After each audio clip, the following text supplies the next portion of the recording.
जनाब, मैं ज़ुबैर कुरैशी एक तवील अरसे थे मैं उर्दू अदब की खिदमत कर रहा हूँ और समझ लीजिए कि सन 1976 से 1976 से बाकायदा एक उर्दू अखबार में मैं था जिसका नाम था अल मशरिक़ और अखबार दो जहां उर्दू का।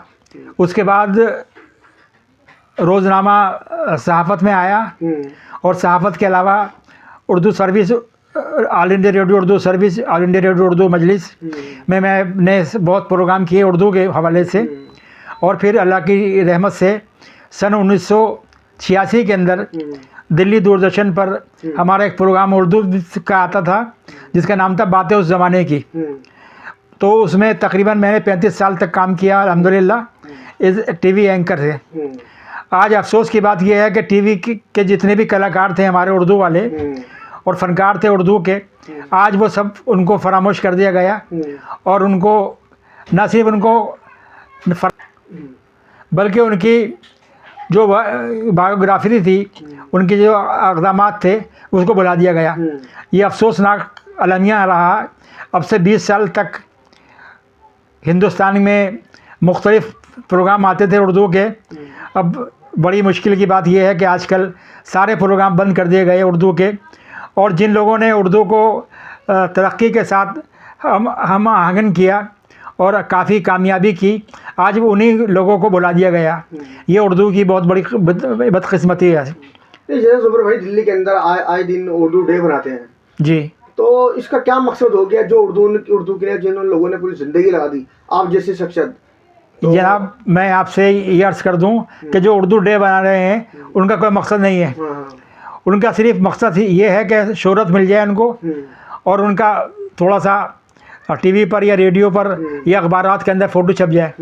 जिन लोगों ने 60 साल से, 40 साल से, 50 साल से और 20 साल से और 30 साल से उर्दू की खिदमत के लिए, आज वो बेचारे फरामोश हो गए, गुमनामी की ज़िंदगी गुजार रहे हैं।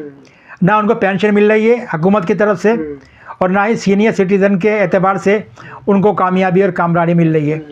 तो अफसोसनाक बात यह है कि जिन उर्दू के लोगों ने कामयाबी से कदम मिलाकर उर्दू की, शाहिद भाई, मैंने तकरीबन 40 साल से उर्दू की खिदमत में कर रहा हूँ अल्हम्दुलिल्लाह। कोई ऐसा अखबार नहीं है उर्दू का, कौमी आवाज़ से लेकर राष्ट्रीय सहारा तक और राष्ट्रीय सहारा से लेकर इनकलाब तक और सहाफ़त और अवामी हिंद तक, जिसमें मैंने उर्दू के आर्टिकल वगैरह नहीं लिखे और रिपोर्टें नहीं की उर्दू की। मगर अफसोस की बात यह है कि उर्दू के जो कलमकार थे, जो बेहतरीन किस्म के जो जानिसार थे, आज उनको साजिश के तौर पर बुला दिया गया या नज़रअंदाज कर दिया गया। तो ऐसा क्यों ज़ुबैर भाई, जैसे कि आप बता रहे हैं कि उनको नज़रअंदाज कर दिया गया है? भाईजान, नज़रअंदाज करने का मकसद ये है कि एक जो पीढ़ी थी हमारे दौर की जो पीढ़ी थी वो ख़त्म हो गई है और नई जनरेशन वो आ गई है जो हिंदी से उर्दू में आए हैं और उनको ना तो उर्दू में आती है और ना ही उर्दू की कोई खिदमत करना वो जानते हैं। तो ऐसे लोग जो हैं जो सिर्फ पब्लिसिटी के भूखे हैं, वो इस वक्त उर्दू में आए हुए हैं, मगर वो उर्दू के सही करके खिदमत गुजार नहीं है। शाहिद भाई, अफसोसनाक बात यह है कि मैंने इतना काम किया उर्दू का, आज भी लोग मेरा चेहरा देख के मुझे पहचान जाएंगे। अब चूँकि मेरी उम्र भी 70 साल के करीब होने वाली है, तो अफसोस की बात यह है कि जब मैं जवान था माशाल्लाह और नौजवान था तो मैंने बड़ा काम किया। और फिल्मी जो गीतकार थे, संगीतकार थे, नौशाद अली साहब, उनसे इंटरव्यू किया, हसरत जयपुरी, इफ्तिखार नौशाद साहब से। नहीं ज़ुबैर भाई, मैं ये कह रहा हूँ जैसे कि आपने पूरी ज़िंदगी उर्दू के अंदर लगा दी जी, तो आपको उसका सिला क्या मिला? आपको सिला कुछ भी नहीं मिला। क्यों नहीं मिला, मतलब उसका रीज़न? उसका मेरे हाथ में तो है नहीं वो। देखिए, ये हुकूमत जो है ये बीजेपी की हुकूमत है, माफ़ कीजिएगा, वो उर्दू जानती नहीं है। हाँ, जब तक कांग्रेस रही, जब तक उर्दू का कुछ चला सिलसिला, कौमी आवाज़ चल रहा था हमारा, वो उर्दू के सब उसमें राइटर थे, अदीब थे, काम समझे। मगर इस वक्त तो बिल्कुल उर्दू का भाड़ा ख़राब हुआ पड़ा है। तो इसका क्या होगा जो आने वाली नस्ल है, यानी कि जो आज की जो युवा पीढ़ी में, तो वो उर्दू के अंदर अपनी ज़िंदगी यानी कि ख़राब कर रही है? नहीं, अब नहीं करेगी। आप जो है आप जैसे कि बहुत बड़ा एग्जाम्पल है, आपके लिए क्या करा उर्दू के अखबारों ने? मैं कह रहा हूँ कुछ भी नहीं किया उर्दू वालों के साथ, कुछ भी नहीं किया। देखिए, दिल्ली की उर्दू अकेडमी है, मैंने सारे प्रोग्राम उनके, जब शरीफुल हसन नकवी साहब थे, सैयद शरीफुल हसन नकवी साहब थे, उनके दौर से लेकर और अनीस आज़मी तक थे, वो आज इस वक्त बेचारे कंपलसरी की ज़िंदगी गुजार रहे हैं, मुझ जैसे लोग जो हैं। हाँ, जो सरकारी नौकर थे उनको तो कामयाबी मिल गई है, उनको पेंशन मिल रही है और उनको अच्छा वो भी मिल गया, फंड भी मिल गया उनको, अच्छी उनको उसकी सहायता मिल गई। आपको क्या मिला जो जिस अखबार को आप दे रहे थे अपना, आप रोजाना लिखते थे अखबारों की नहीं है, तो उन लोग अखबारों ने आपके लिए क्या करा अभी तक? उन लोगों ने कुछ भी नहीं किया, क्योंकि वो खुद बेचारे मोहताज आदमी हैं, वो खुद मोहताज हैं, वो खुद दर दर की ठोकरें खा रहे हैं। अब सहाफत को देख लीजिएगा, मैंने सहाफत में इतना काम किया, मेरी जो तनख्वाह थी वो तनख्वाह मार ली उन्होंने तनख्वाह तक नहीं दी मुझे, और क्या करेंगे इसके अलावा? क्या लगता है जैसे कि अभी यहाँ पर एक वर्किंग जर्नलिस्ट एक कमेटी बनी है, वो सहाफियों पर काफ़ी काम कर रहे हैं, क्या उनसे आप वो करना चाहेंगे अपील कि वही आपकी जो आपकी ज़िंदगी है उसके बारे में बताएं, वो लोगों को जो सही आए ना वो दिखाएं लोगों को? देखिए, ऐसा है कि जो जर्नलिस्ट एजुकेशन बनी हुई है वो मैं उनसे मिलूंगा, कौन साहब है वो, कहाँ के वो लोग हैं, वो मुझे सब जानते हैं, भीम अफजल से लेकर और जितने भी मौदूद सदीकी साहब सब वगैरह जानते हैं सब मुझे। मगर मैं समझता ये हूँ कि मैंने खुददारी को अपनाया, मैंने ये नहीं कहा कि आप मुझे ये चीज़ दे दो, मैंने अल्लाह मियाँ से मांगा, अल्लाह ताला से मैंने मांगा कि अल्लाह ताला मुझे ये चीज़ दे दीजिएगा। शायद यही बात है कि मैंने चमचागिरी नहीं की, चमचागिरी अगर मैं करता तो आज हो सकता मैं किसी काबिल हो जाता, ये भी एक वजह है। अब जो आपने हवाला दिया कि उर्दू की खिदमत करने के लिए जो सोसाइटी बनाई है इन्होंने, एजुकेशन बनाई है, वो क्या कर रही है NGO, उनको चाहिए कि पुराने अखबारात निकालें, पुराने लोगों से बात करें कि भाई उर्दू के कौन कौन से फ़नकार थे, कौन कौन से कलाकार थे, कौन कौन से ऐसे जर्नलिस्ट थे, प्रेस रिपोर्टर थे जिन्होंने काम किया। अभी आप माशाल्लाह आप आया तो आपकी मैं देख रहा हूँ ज़िंदगी कैसे कट रही है रमेश, क्योंकि आपकी माशाल्लाह 2 बच्चियाँ हैं, माशाल्लाह सहारा नहीं है, तो ये लंबा सफ़र तभी किस तरह कटेगा आपका? भाई लंबा सफ़र तो जिसने मुझे पैदा किया अल्लाह ताला ने, वही बेहतर करेगा अल्लाह ताला। ना तो मुझे किसी उम्मीद है किसी लीडर की, ना मुझे उम्मीद है किसी सियासतदान की, ना मुझे उम्मीद है किसी और लोगों की। वो अपना भला नहीं कर सकते तो दूसरा का भला क्या करेंगे? भाई शाहिद साहब थे, वो फोटोग्राफर थे, मैं तो सन 80 से रेडियो पर और फिर दूरदर्शन पर, और मैंने तो ऐसे प्रोग्राम किए कि शायद कोई प्रोग्राम कर नहीं सकता अल्लाह की रहमत से।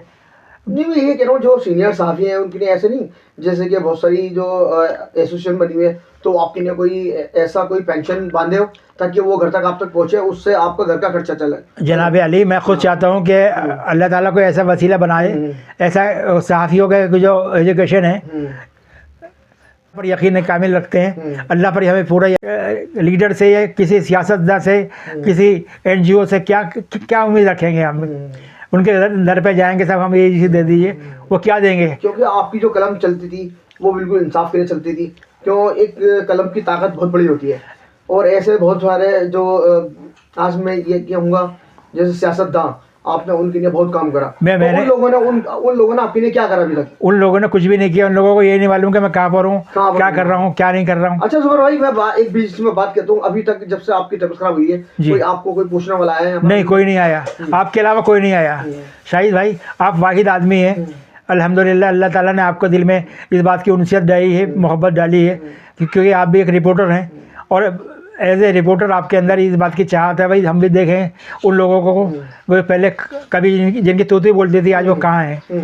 क्यों आपके साथ में अभी काफ़ी टाइम लगेगा, तो क्या कहना चाहेंगे आप भैया हमारे चैनल के माध्यम से, क्या मैसेज देना चाहेंगे जो आपके चाहने वाले हैं? मैं सब लोगों से कहना चाहूँगा कि बराए करम वो आगे आएँ, और आगे आकर जो माजी के अंदर जिन लोगों ने लोगों को कामयाबी और काम कराने के साथ जोड़ा है, अखबार के ज़रिए, टीवी के ज़रिए, ये यूट्यूब के ज़रिए, उन लोगों को ढूंढे, तलाश करें, ये उनका हक़ है।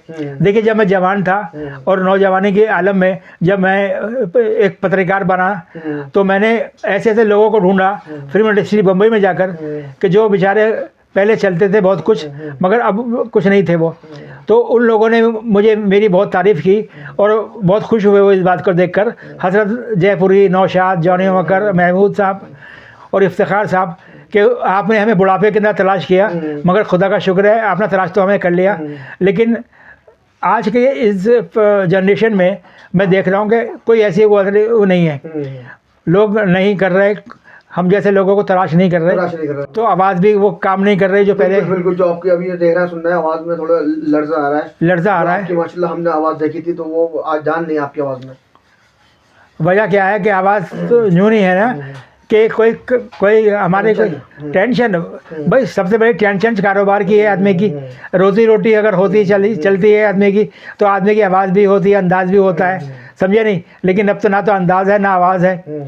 लेकिन मुझे उम्मीद है आप जैसे साथियों से और अल्लाह की ज़ात से कि हम जैसे लोगों को फिर आगे लेकर आएंगे और मंजर आम पर लेकर आएंगे, और हमारी जो ज़िंदगी है उसको इस वक्त कामयाब बनाने के लिए वो हमारी कुछ सहायता करेंगे, अल्लाह ने चाहा तो इंशाअल्लाह ताला।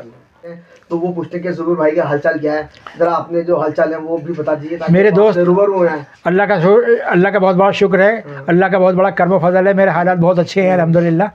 मगर जहाँ तक फाइनेंस तो सिर्फ अल्लाह की है। देखो भाई शाहिद, मुझ जैसे आदमी की ज़िंदगी, मैं इस वक्त मुझे अफसोस तो नहीं होता मगर हैरत होती है, ताज्जुब होता है इस बात पर कि यार हमने जिन लोगों के लिए इतना काम किया वो तो खैर अल्लाह को प्यारे हो गए, लेकिन जो उनके बच्चे हैं, उनके जो नई नस्ल है, जो नौजवान लोग हैं, आज उनको इस बात की फ़िक्र नहीं है। नहीं ज़ुबैर भाई, जहाँ भी मैं जाता हूँ तो लोग अक्सर आपकी बात जिक्र करते हैं कि ज़ुबैर साहब कैसे हैं, अभी कभी हमारा मिले तो आप हमारा सलाम बोलना। जो आपको देखना या सुनना है उन लोगों को क्या बोलना चाहेंगे कि डायरेक्ट आपसे कॉन्टेक्ट करेंगे? जनाब मैं एक बात कहूँगा, बात करती हैं किताबें, सुनने वाला कौन है, सब वरक़ यूँ ही उलट देते हैं, पढ़ता कौन है। तो ये तो ज़िंदगी की किताब है जनाब। आपकी इस मोहब्बत का बहुत बहुत शुक्रिया कि आप हमें याद करते हैं, मोहब्बत करते हैं, उनसियत करते हैं। अल्लाह ताला आपकी ज़िंदगी में खुशहाली, कामयाबी और कामरानी अता फ़रमाए और आपकी उम्र में बरकतें अता फ़रमाए। मेरी उम्मीद यही है और दुआ है अल्लाह ताला से कि अल्लाह ताला चलते हाथ पैरों से हमें कामयाबी अता फ़रमाए और उर्दू की तरक्की के लिए हम जिस काबिल भी हैं हम आपके लिए हाजिर खिदमत हैं। दोस्तों ये भी शाहिद भाई की मोहब्बत है कि मुझ तक वो आ गए, मेरे गरीब खाने पर तशरीफ़ लाए। मैं उनका भी शुक्रिया अदा करता हूँ और आप तमाम नाज़रीन का और सामईन का और तमाम जितने भी हमारे चाहने वाले दोस्त हैं, अहबाब हैं, अज़ीज़ और रिश्तेदार हैं, मैं उनकी भी रिस्पेक्ट करता हूँ, इज़्ज़त करता हूँ, एहतराम करता हूँ। अल्लाह ताला सबको कामयाबी और कामरानी अता फ़रमाए। और ये हमारा हिंदुस्तान जो कि तहज़ीब और तमद्दुन का गहवारा है, इस हिंदुस्तान में 20 साल से जब से ये मोदी आए हैं, इस हिंदुस्तान में गंगा जमनी तहज़ीब को इन्होंने नामूस कर दिया, नेस्त नाबूद कर दिया।